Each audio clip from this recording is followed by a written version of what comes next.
Good morning. गुरुपौर्णिमेच्या सगळ्यांना मनपूर्वक शुभेच्छा. सगळ्या इक्विटी इन्व्हेस्टरना. इक्विटी मार्केट हे फार कॉम्प्लेक्स जग आहे. म्हणजे तिथे फार इतकं सोपं नसतं की कुठल्या सेगमेंटमध्ये इन्व्हेस्ट करावी, कोणत्या शेअर्समध्ये इन्व्हेस्ट करावी, म्युच्युअल फंडमध्ये कोणते फंड सिलेक्ट करावी, कोणती AMC सिलेक्ट करावी, कोणती SIP सिलेक्ट करावी, लाँग टर्म आहे, लाँग टर्म कॉल घ्यावा की शॉर्ट टर्म कॉल घ्यावा, PMSमध्ये इन्व्हेस्ट करावी का, ETF मध्ये इन्व्हेस्ट करावी का, असे बरेचसे प्रश्न असतात. आणि हे फार मोठं विश्व आहे, फार मोठं जग आहे. त्यामुळे इक्विटी इन्व्हेस्टमेंट करणं आणि तो निर्णय घेणं एखाद्या सर्वसामान्य व्यक्तीला तितकंसं सोपं नसतं, फार कॉम्प्लेक्स आहे. गेली जवळजवळ 20 ते 25 वर्ष आम्ही मार्केटमध्ये आहोत. मी 2003पासून मार्केट जवळून पाहिलेलं आहे. 2003पासून जी काही रॅली सुरू झाली 2008पर्यंत, नंतर 2008, 9, 10मध्ये 8मध्ये करेक्शन सुरू झालं, 10मध्ये पुन्हा रिकव्हरी आली, पुन्हा करेक्शन झालं. मला वाटते मार्केट 2012-13मध्ये रिकवर झालं.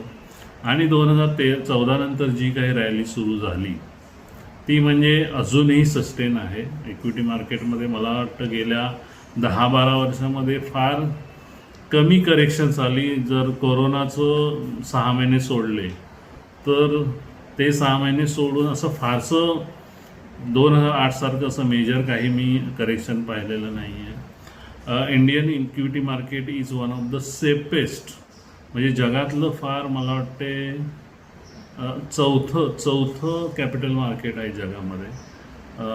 So it is highly regulated, it is highly safe.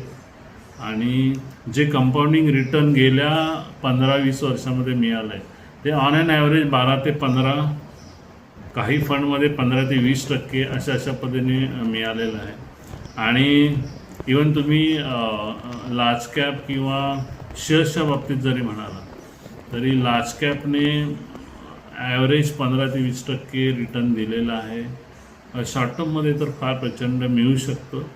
It depends, तुम्हाला किती काही करायचं आहे त्यावरती डिपेंड आहे. तुम्हाला कुठल्या सेगमेंटमध्ये ट्रेड करायचं आहे किंवा इन्व्हेस्ट करायचं आहे.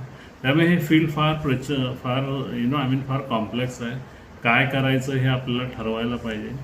पण जर तुम्हाला माहिती नसेल नेमकं काय करायचं तर आमच्यासारखे काही अनुभवी किंवा ज्यांनी गेली 20 ते 25 वर्ष या फील्डमध्ये आपला करिअर आहे त्यांचं, किंवा ज्यांनी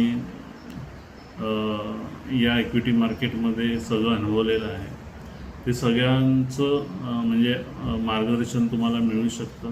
त्यामुळे समजा जर म्युच्युअल फंडमध्ये कुठलं फंड सिलेक्ट करावं, कुठली AMC सिलेक्ट करावी, कुठली SIP सिलेक्ट करावी, लमसम पैसे, समजा सिनियर सिटीजन असेल, आजकाल मी बघतो की इवन सिनियर सिटीजनसुद्धा बरेचसे इक्विटी मार्केटमध्ये म्युच्युअल फंडमध्ये इन्व्हेस्ट करतात फार चांगल्या पद्धतीने.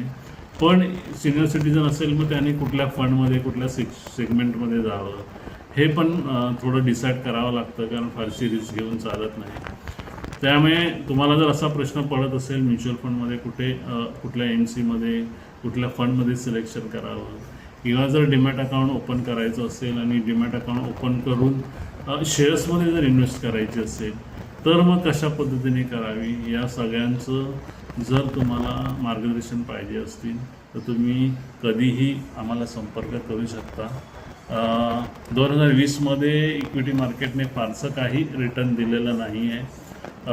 ऑगस्ट 2025पासून ट्रम्पच्या पॉलिसीमुळे मार्केटमध्ये, ग्लोबल मार्केटमध्ये बरेचसे अप्स अँड डाऊन झालेले आहेत. त्यामुळे गेल्या वर्षभरामध्ये अजूनही फारसं आय थिंक ॲव्हरेज नाही म्हटलं तरी 7 to 8% रिटर्न गेल्या वर्षभरामध्ये इक्विटीचं मिळालेलं आहे. परंतु जे एक्सपेक्टेड आहे, जे आपण अपेक्षा करतो त्या पद्धतीने नाही आहे. पण त्याच्या अगेन्स्ट मी सांगेन की असं फारसं काय मेजर करेक्शन पण झालेलं नाही आहे. त्यामुळे फारसं काही घाबरण्यासारखं नाही आहे. जर ही न्यूज एकदम निघून गेली तर पुन्हा ती रॅली सुरू होईल. आणि मी पुन्हा एकदा सांगतो की Indian equity market is one of the best one of the safest and one of the highly regulated market in the world. त्यामुळे तुम्ही बिंदास इन्व्हेस्ट करा. इथे जे कंपाऊंडिंग रिटर्न मिळेल ते तुम्हाला जगामध्ये कुठेही मिळणार नाही. अशा पद्धतीचं कंपाऊंडिंग रिटर्न तुम्हाला इथे मिळेल. त्यामुळे गुरुपौर्णिमेच्या पुन्हा एकदा शुभेच्छा देतो. Thank you very much.